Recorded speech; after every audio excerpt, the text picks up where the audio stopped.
Gorgeous music, thank you.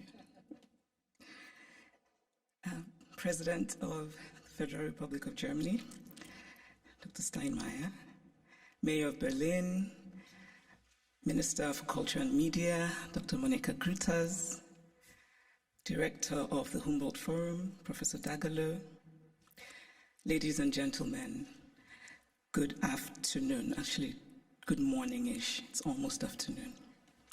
Thank you for having me here. When I was researching my second novel, Half of a Yellow Sun, which is set during the Nigerian Biafran War that started in 1967, a woman told me a story about her elderly father. It was early in the war, and they were in their Biafran hometown, feeling relatively safe because the war seemed far away. Then suddenly they heard the loud, terrifying sounds of bombing very close to them, and they knew that they had only minutes to leave their home and run into the interior for safety before the Nigerian soldiers arrived. The elderly father was a wealthy man, but the only thing he rushed to take with him was his ikenga, a piece of wood, a beautifully carved piece of wood. But it wasn't just a piece of wood. It was also the repository of spiritual meaning. The ikenga represented his chi, his personal spirit, as well as his ancestors, his guardian angels. I was struck by this story.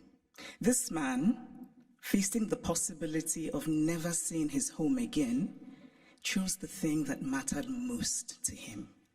Of course, he cared about his material possessions, but he believed that those could eventually be replaced, while his ikenga was irreplaceable. There are ikengas in various museums all over the world today, and it is easy to forget as we stare and admire them behind cold and clinical glass barriers that these are objects that are religious, spiritual, sacred. Art lives in history, and history lives in art. Much of what we call African art are also documents that tell stories. Some are literal in their storytelling, like the beautifully ornate Benin stool that was sent to the Oba of Benin by his people when he was exiled by the British, and which he looked at and immediately could deduce from the carvings the state of his British plundered land. Other sculptures and carvings are more metaphorical. They speak to the dignity of a people, to their worldview, to their aspirations. Some of the early Christian missionaries across the African continent were very keen on destroying African art. Carved African deities, which they told the Africans were just magic.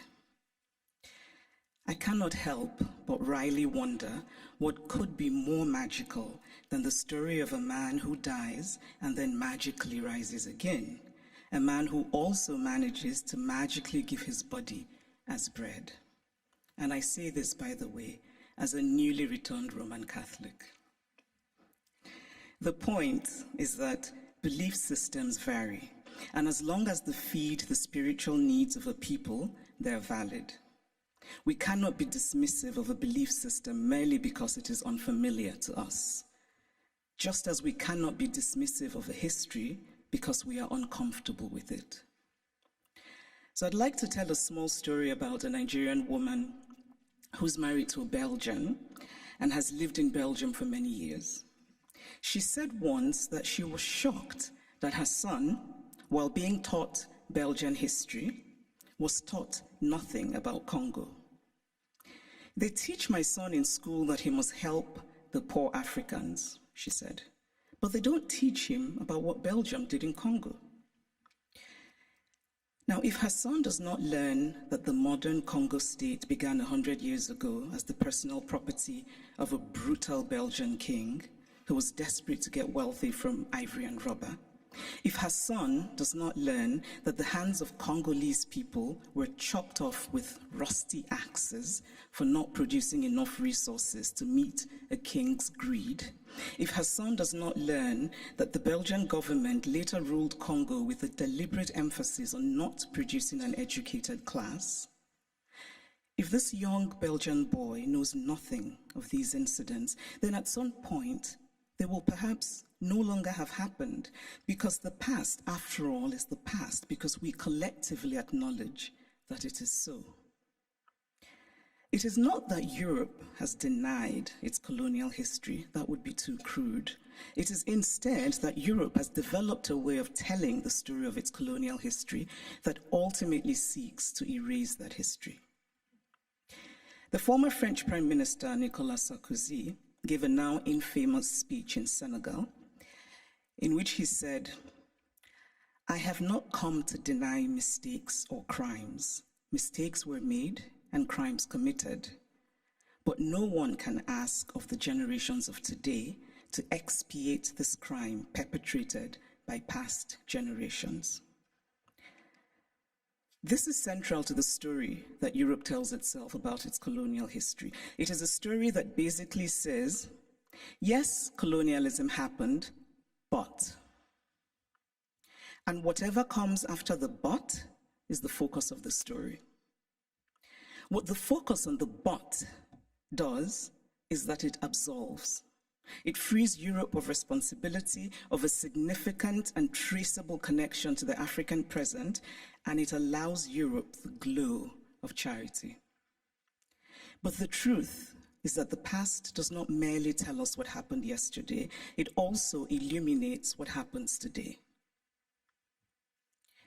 If we acknowledge that present-day Europe is shaped by the Renaissance of 600 years ago, by the Enlightenment of 300 years ago, then surely we cannot say that what happened merely 100 years ago in Africa no longer matters. It matters. We are gathered today in this reconstructed palace, a beautiful place, but also a place that represents Germany's nostalgia for imperial times. When Kaiser William II lived here, German troops were killing children, women, and men in Southwest Africa. This building says that German history matters, even in a romanticized form. The history of Africa and Asia and Latin America must matter as well. We cannot pick and choose which histories and which points of view still matter, because to do this would be an ugly exercise of brute power. And speaking of power, here's a headline I just read in a German publication. The headline says, "Where do Africa's treasures belong?" Now imagine this headline differently. Imagine if it said, "Where do Germany's treasures belong?"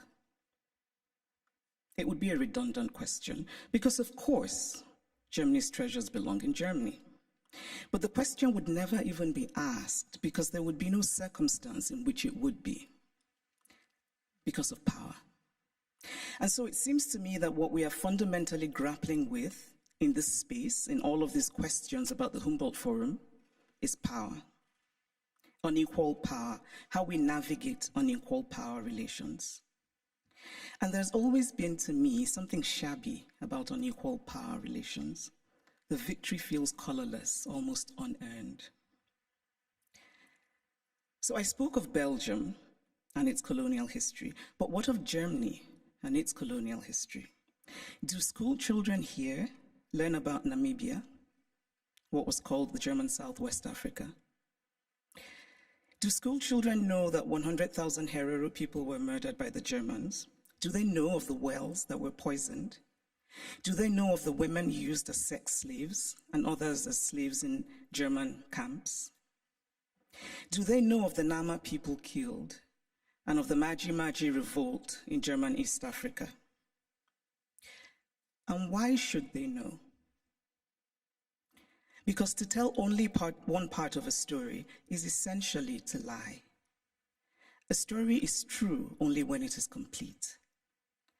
Germany is Beethoven, and Germany is Bach, and Germany is also its colonial atrocities that have resulted in hundreds of African skulls being stored in the basement of museums here in Berlin, skulls of men whose spirits cannot be at rest, men who could well have been my great-grandfather had I happened to have been born in Eastern rather than Western Africa. It is only fair to fully own all of the stories of Germany. All countries have parts of their pasts that they're not proud of, that they would rather forget. But it takes courage to face those parts and bring in some light. And this is a time for courage. The courage to hear dissenting voices, such as those of the people who are outside right now protesting. They should be heard and included. They have valid concerns.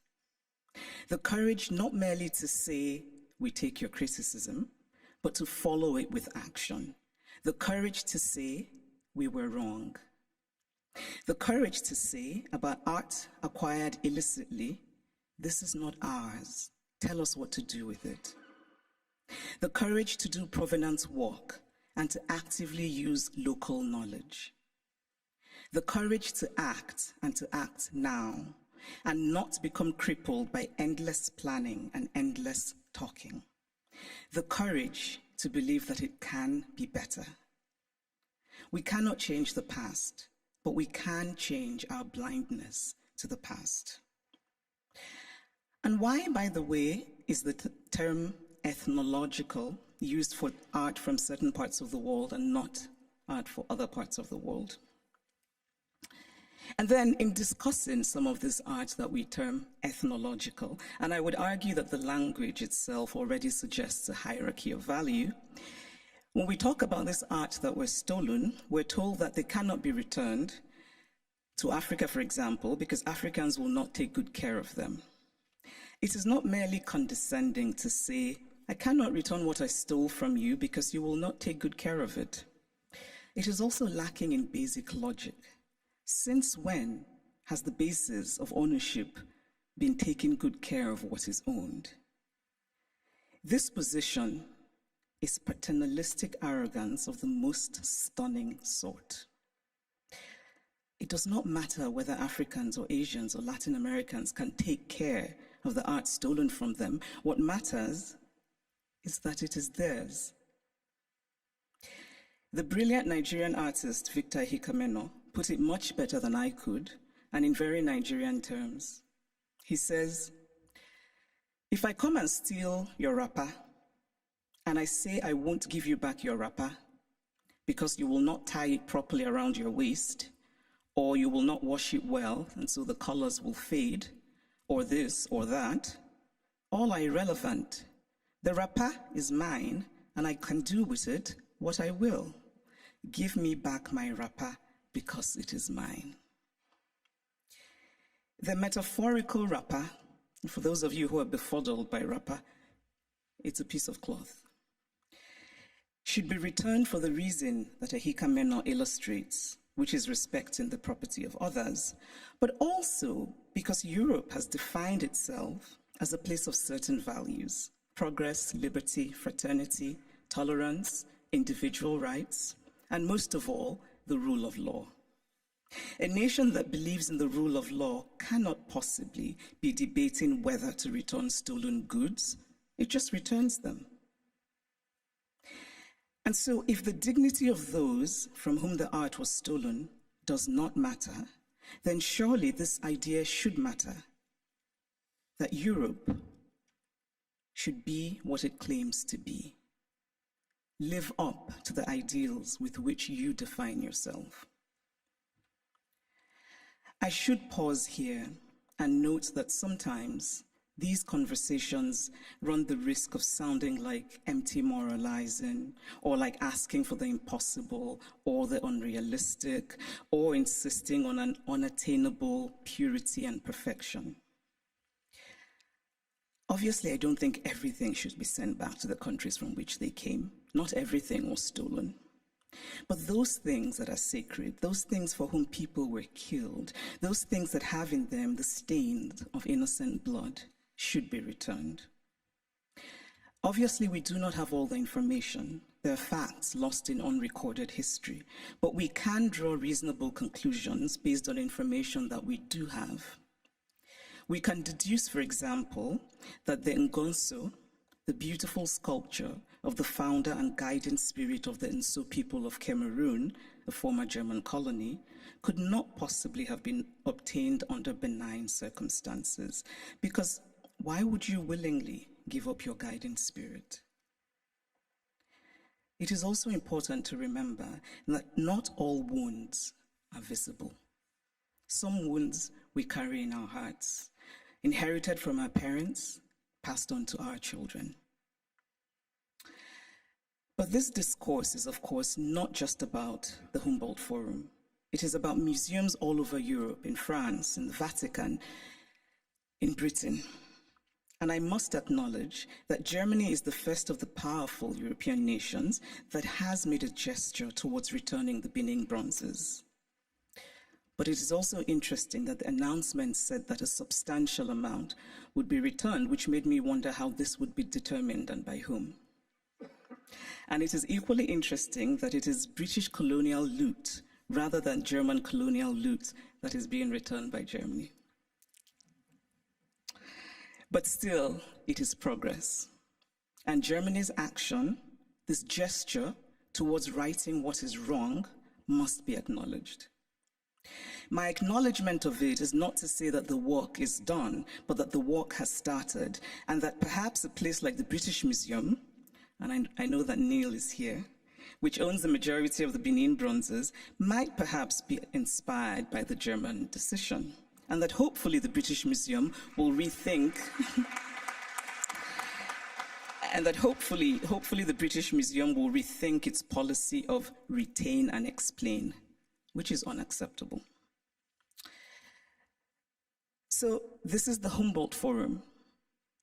A forum usually implies, among other things, a space created for a free exchange of ideas. One can only hope that the Humboldt Forum will live up to its name as a space for true intercultural and transcultural exchange of ideas in mutual respect between the cultures. But this rhetoric, free exchange of ideas, must be practical. And by that, I mean such things as travel visas. It must be easy for people from Africa and Asia and Latin America who should participate in these conversations to get travel visas. The Humboldt Forum was conceived as a place to tell the universal story of the human race from multiple perspectives. This is a commendable idea, but it is incomplete. Because again, we must confront the issue of power. Who tells the story? Who is the teller and who is told about? Who decided that African art should be labeled ethnological? Who has the right to exhibit the other?